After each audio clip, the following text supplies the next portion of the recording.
कहते हैं जब किसी महिला के जीवन से उसके पति का साथ हमेशा के लिए छूट जाता है तो उस महिला का जीवन तबाह और बर्बाद हो जाता है।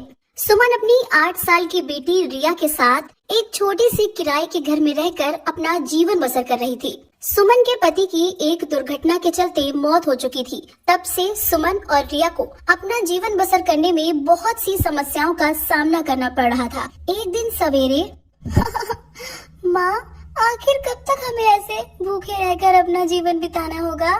हाँ बिटिया, मैं हर रोज इसी उम्मीद से घर से निकलती हूँ कि शायद आज मुझे कोई काम मिल जाए, पर जब अपना भाग्य ही खराब हो तो क्या कर सकते हैं।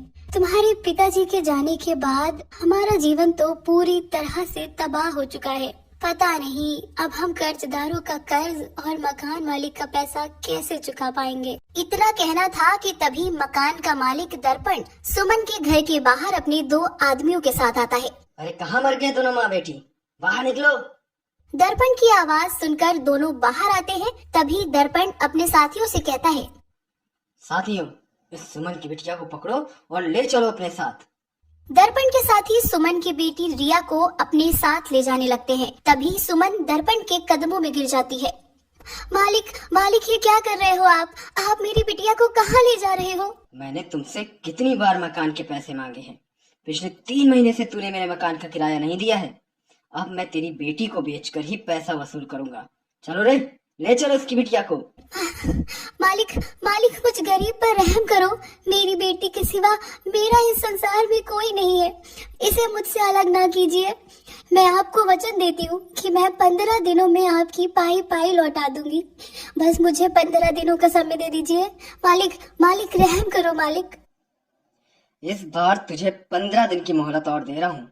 अगर मुझे मेरा पैसा नहीं मिला, तेरी इस बिटिया के साथ साथ मैं तुझे भी बेच दूंगा। इतना कहकर दर्पण वहाँ से चला जाता है। तभी रिया अपनी माँ के गले लिपट कर रोने लगती है। माँ, मैं आपको छोड़कर कहीं नहीं जाऊंगी। हाँ बिटिया, मैं तुम्हें कहीं नहीं जाने दूंगी। चुप हो जा मेरी बच्ची, चुप हो जा। सुमन रिया को चुप कराकर अपने घर में ले जाती है। तभी थोड़े समय बाद उसी गांव का एक कालू नाम का व्यक्ति सुमन के घर अपना कर्जा मांगने आता है और वो भी दर्पण की तरह तमाशा करने लगता है। पर सुमन कालू के भी कदमों में गिरकर उससे 15 दिन की मोहलत मांगती है, जिसके बाद कालू भी वहाँ से चला जाता है। माँ, आपने दोनों को 15 दिन का कह तो दिया, पर हम इतने कम समय में इतने सारे पैसों का इंतजाम कहाँ से करेंगे? ये कैसे हो पाएगा माँ? कैसे भी करके पैसों का इंतजाम करना ही होगा। चलो बेटा, हम दोनों को एक काम देख कर आते हैं। सुमन रिया को लेकर रोज की तरह गांव में काम की तलाश में निकल पड़ती है। तभी रिया को एक रमेश नाम के व्यक्ति की नूडल्स की दुकान दिखाई देती है, जो अपनी दुकान में नूडल्स बनाकर बेचता था। माँ, मुझे नूडल्स खाने हैं। मेरे पास पैसे नहीं है बेटा, मैं तुम्हें फिर कभी खिला दूंगी।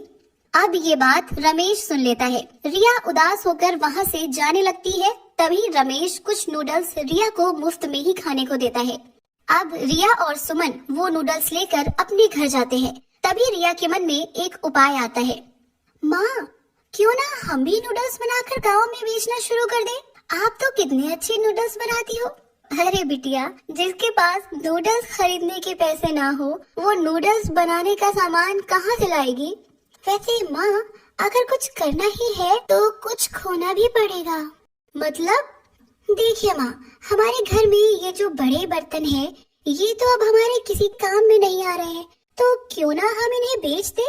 इनसे जो थोड़े बहुत पैसे आएंगे, आप उन पैसों से थोड़ा बहुत नूडल्स बनाने का सामान ले आना, और अगर हमारा ये कारोबार चलने लगा तो बहुत जल्द हम कर्जदारों का कर्जा चुका सकते हैं। सुमन को रिया का ये उपाय बेहद पसंद आ जाता है और वो अपने घर के बड़े बर्तन बेचकर थोड़ा बहुत नूडल्स बनाने का सामान ले आती है और नूडल्स बनाकर एक लकड़ी की टोकरी में उन नूडल्स को रखकर रिया के साथ नूडल्स बेचने गाँव में निकल पड़ती है। नूडल्स ले लो, गर्मा गर्म नूडल्स ले लो, एक बार खाओगे बार बार आओगे, ले लो नूडल्स ले लो। रिया और सुमन की आवाज सुनकर वहाँ कुछ लोग आते हैं और वो सुमन से नूडल्स खरीदने लगते हैं।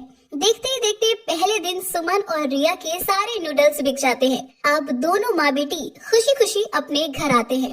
अरे वाह, पहले ही दिन 100 रुपए की आमदनी हो गई। देखा माँ, मैंने कहा था ना आपको कि हमारा ये कारोबार बहुत अच्छा चलेगा। हाँ चलो, अपने पास 200 रुपए तो आ गए। अब हम 50 रुपए कर्जदारों के लिए अलग रख देते हैं। ऐसे ही हम हर रोज थोड़े थोड़े पैसे जमा करते जाएंगे ताकि हम कर्जा चुका सके। अब सुमन वो पैसों में से थोड़े पैसे अलग रख देती है और बाकी पैसों से नूडल्स बनाने का सामान ले आती है। अब ऐसे ही कई दिनों तक चलता रहा। लोग रोज सुमन के नूडल्स बड़े मजे से खाने लगे। 10 दिनों में ही सुमन के पास बहुत से पैसे आ जाते हैं। माँ, आप तो बहुत पैसे हो गए। चलो हम कालू अंकल का कर्ज चुकता कर देते हैं। रिया, क्यों ना हम इन पैसों से एक चूल्हा और गैस खरीद ले और उसके बाद हम कई सारा नूडल्स बनाने का सामान भी खरीद लेते हैं और एक ठेला किराए पर लेकर हम गांव में अपनी एक छोटी सी नूडल्स की दुकान लगा देते हैं। जब हमारी दुकान लग जाएगी तो हमारे पास ज्यादा ग्राहक आएंगे और ग्राहक ज्यादा आएंगे तो पैसे भी ज्यादा आएंगे और जिसके बाद हम कर्ज चुका सकते हैं। रिया को सुमन का ये उपाय बहुत अच्छा लगता है। उसके बाद दोनों माँ बेटी मिलकर एक चूल्हा और गैस और कई सारा नूडल्स बनाने का सामान ले आते हैं और एक किराए का ठेला लेकर उसी रमेश की दुकान के पास में अपना ठेला लगा देते हैं और वहाँ नूडल्स बना बना कर बेचने लग जाते हैं। 4 से 5 दिन में ही उनका कारोबार बहुत चलने लगता है। अब रमेश के सारे ग्राहक रमेश की बजाय सुमन के पास नूडल्स खाने आने लगे। अब रमेश का 1 रुपए का भी धंधा नहीं हो रहा था। ये देखकर रमेश परेशान हो जाता है। एक दिन की बात है, अरे वाह, हमारा ये कारोबार तो बहुत चलने लगा। रिया बेटा, अब तो हमारे पास इतने पैसे आ गए हैं कि हम कर्जदारों का कर्ज चुका सकते हैं।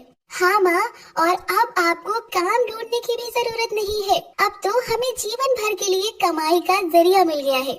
हाँ बिटिया, और अब हमारे भूखे रहने और गरीबी के दिन बहुत जल्द दूर हो जाएंगे। अब ये सब देखकर रमेश गुस्से में पागल हो जाता है। इन दोनों के कारण मेरा सारा कारोबार ही बर्बाद हो गया है। मेरे सारे ग्राहक इनकी ओर ही जा रहे हैं। मेरा तो 1 रुपए की भी कमाई नहीं हो रही है। इन दोनों माँ बेटी को तो सबक सिखाना ही होगा। 4 दिन बाद अब सुमन के पास बहुत पैसे आ चुके थे। एक रात सुमन सारे पैसे अपने घर में ही रखती है। तभी रमेश काले नकाब पहने सुमन के घर चोरी से आता है।